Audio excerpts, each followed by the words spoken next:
ഈ ഒരു അച്ചാറിൽ നല്ലെണ്ണയോ കായമോ ഒന്നും ഉപയോഗിക്കുന്നില്ല.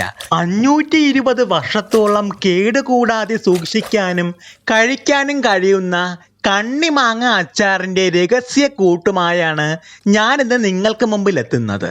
വർഷങ്ങളായി നെല്ലിൽ സൂക്ഷിച്ച ഈ അച്ചാറിൻ്റെ ഭരണി ഒന്ന് തുറന്നാൽ തിരുവനന്തപുരത്താണെങ്കിൽ കഴക്കൂട്ടം വരെ ആ ഒരു മണമുണ്ടാകും. പഴയ തമിഴ് ബ്രാഹ്മണ കുടുംബങ്ങളിലാണ് ഇത്തരം അച്ചാറുകൾ പാകം ചെയ്യുന്നത്.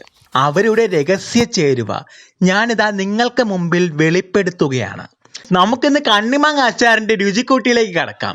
നല്ല പുളിപ്പും നല്ല ഉപ്പുമുള്ള നല്ല എരിവുമുള്ള അച്ചാറ്. ഇതൊന്ന് കഴിച്ചു നോക്കിയാൽ ചോറിൻ്റെ കൂടെ എത്ര നേരം വേണമെങ്കിലും കഴിക്കാവുന്ന അച്ചാറാണ്. വേറെ ഒരു കറിയും വേണ്ട. കണ്ണിമാങ്ങ അച്ചാറിനായി ഞാനിവിടെ ചുനയുള്ള ചെറിയ കണ്ണിമാങ്ങകൾ കല്ലുപ്പിട്ട് ദിവസങ്ങളോളം വെച്ചിരുന്നത്. ഏകദേശം 3 മാസവും 2 ദിവസവും അടച്ചു സൂക്ഷിച്ച വെള്ളം നനവില്ലാത്ത കണ്ണിമാങ്ങ. ഇതുകൊണ്ടാണ് നമ്മൾ അച്ചാർ ഉണ്ടാക്കാൻ പോകുന്നത്. നമ്മുടെ മാങ്ങയുടെ മുകളിൽ ചെറിയ പൂപ്പലുണ്ട്. അത് തുണി ഉപയോഗിച്ച് നന്നായിട്ട് തുടച്ചെടുക്കുക. വെള്ളം തൊടാനേ പാടില്ല. അത് ആദ്യം ഓർക്കുക. മാങ്ങ ഏകദേശം പരുവമായിട്ടുണ്ട്. കുറച്ചുകൂടി ഒന്ന് ചുളുങ്ങി വരാനുണ്ട്. കുഴപ്പമില്ല, ചുളുങ്ങിയ മാങ്ങ മാത്രം നോക്കിയെടുക്കാം. ഈ മാങ്ങയുടെ അടിഭാഗത്ത് കിടക്കുന്ന വെള്ളം നമ്മൾ ഒഴിച്ചതല്ല. കല്ലുപ്പ് ഇട്ടതിൻ്റെ ഫലമായി മാങ്ങയുടെ ഉള്ളിലുള്ള വെള്ളം പുറത്തേക്ക് വന്നതാണ്. മറ്റൊരു പാത്രം ഉപയോഗിച്ച് ഈ വെള്ളം ഒന്ന് അരിച്ചെടുക്കാം. നമ്മുടെ മാങ്ങ നന്നായിട്ട് പരുവപ്പെട്ട് വന്നിട്ടുണ്ട്. അച്ചാർ തയ്യാറാക്കുവാനുള്ള കറക്റ്റ് പാകമാണിത്. നിങ്ങൾ ഇത് നോക്കി വെക്കുക. ഇതേ രീതിയിൽ തന്നെ തയ്യാറാക്കണം. ഒരു കാര്യം വ്യക്തമായി ഓർക്കണം, വെള്ളത്തിന്റെ ഒരു അംശമെങ്കിലും ഉണ്ടെങ്കിൽ അച്ചാർ ഉറപ്പായും പൂത്തുപോകും. ഈ കാണുന്ന അരിപ്പ് ഉപയോഗിച്ച് ഈ മാങ്ങയുടെ വെള്ളം ഒന്ന് അരിച്ചെടുത്താലോ? ഈ കാണുന്ന പാത്രത്തിലേക്ക് നമുക്ക് അരിച്ചൊഴിക്കാം. ശരിക്കും ഇതൊരു അത്ഭുതം തന്നെയല്ലേ? ഒരു തുള്ളി വെള്ളം പോലും ഒഴിക്കാതെ മാങ്ങയുടെ ഉള്ളിലുള്ള വെള്ളം അതുപോലെ വലിച്ചെടുക്കുന്ന വിദ്യ എൻ്റെ പാട്ടിയമ്മയുടെ വിദ്യയാണ്. പാട്ടിയമ്മ ഞങ്ങളെ മഠത്തിലെ ഒരു മാസ്റ്റർ ഷെഫാണ് കേട്ടോ. പാട്ടിയമ്മ തന്നെയാണ് ഈ കണ്ണിമാങ്ങ അച്ചാറിൻ്റെ അമൂല്യ രഹസ്യക്കൂട്ട് ഞങ്ങൾക്ക് പറഞ്ഞു തന്നത്.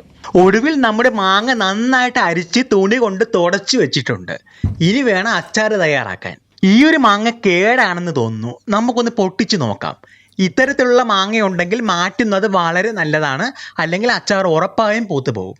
കേട് വന്നത് കൊണ്ടല്ല മാങ്ങ ഇങ്ങനെയായത്. വാടിയ മാങ്ങ ഇതിൻ്റെ കൂടെ ഉള്ളത് കൊണ്ടായിരുന്നു.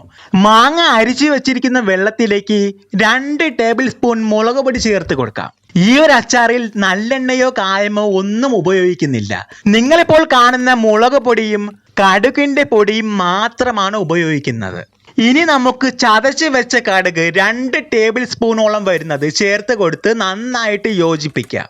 വിനാഗിരി ചേർക്കാതിരിക്കാൻ പ്രത്യേകം ശ്രദ്ധിക്കണം. ഒരിക്കലും ഉപയോഗിക്കാൻ പാടില്ല. അങ്ങനെ കടുക് ചേർത്ത് കൊടുത്തിട്ടുണ്ട്. കടുക് ഇതേ അളവിൽ തന്നെ എടുക്കണം. നല്ലെണ്ണ ഒഴിച്ചാൽ അച്ചാർ കേടുവരില്ല എന്ന് പറയുന്നവരുണ്ട്. എന്നാൽ ഞാൻ നല്ലെണ്ണ ചേർക്കുന്നില്ല. നല്ലെണ്ണ ഒരിക്കലും ചേർക്കരുത്. ഈ ഒരു രുചിയുമായി നല്ലെണ്ണയ്ക്ക് യാതൊരു ബന്ധവുമില്ല. സാധാരണയായി തമിഴ്നാട് അച്ചാറിനും കറികൾക്കും നല്ലെണ്ണയും കടലെണ്ണയും ഒക്കെ ചേർക്കുന്നവരുണ്ട്. നമുക്കതിൻ്റെ ആവശ്യമേ ഇല്ല. നമ്മുടെ അച്ചാറിൻ്റെ കൂട്ട് നന്നായിട്ട് കലങ്ങി വന്നിട്ടുണ്ട്.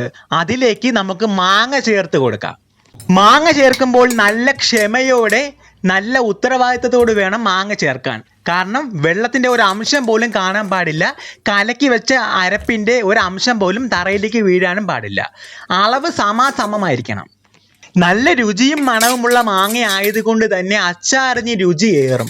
ഒരു കാലത്ത് ഞങ്ങളുടെ മഠത്തിൽ 10 ഭരണിക്കകത്തോളം ഇത്തരത്തിലുള്ള അച്ചാറുകൾ ഉണ്ടായിരുന്നു. 2, 3, 10, 50, 20 വർഷത്തോളം പഴക്കമുള്ള ഭരണിക്കകത്തുള്ള അച്ചാറുകൾ. അതൊന്ന് പൊട്ടിച്ചു നോക്കുകയാണെങ്കിൽ തിരുവനന്തപുരത്താണെങ്കിൽ കഴക്കൂട്ടം വരെ ആ ഒരു മണമുണ്ടാകും. അത്രയ്ക്ക് സുഗന്ധമാണ് ആ ഒരു അച്ചാറിന്. അങ്ങനെ നമ്മൾ അവസാനത്തെ മാങ്ങ കൂടി ചേർത്ത് നന്നായിട്ട് ഇളക്കി യോജിപ്പിക്കാം. മാങ്ങയുടെ എല്ലാ ഭാഗത്തും അരപ്പ് പിടിക്കുന്ന രീതിക്ക് വേണം, ചേരുവകൾ ചേരുന്ന രീതിക്ക് വേണം ഇളക്കി യോജിപ്പിക്കാൻ.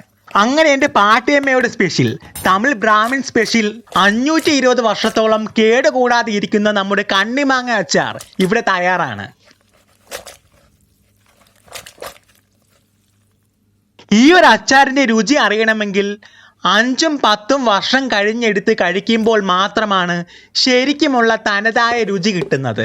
ഇന്നെടുത്ത് കഴിച്ചു നോക്കിയാൽ കയ്പ്പ് മാത്രമായിരിക്കും. അപ്പോൾ എല്ലാവർക്കും വേണ്ടി ചെറിയ റെസിപ്പി ഇഷ്ടമായി എന്ന് വിചാരിക്കുന്നു. മറ്റൊരു രുചികരമായ റെസിപ്പിയുമായി നിങ്ങൾക്ക് മുമ്പിൽ എത്തുന്നത് വരെ എല്ലാവർക്കും ടാറ്റ.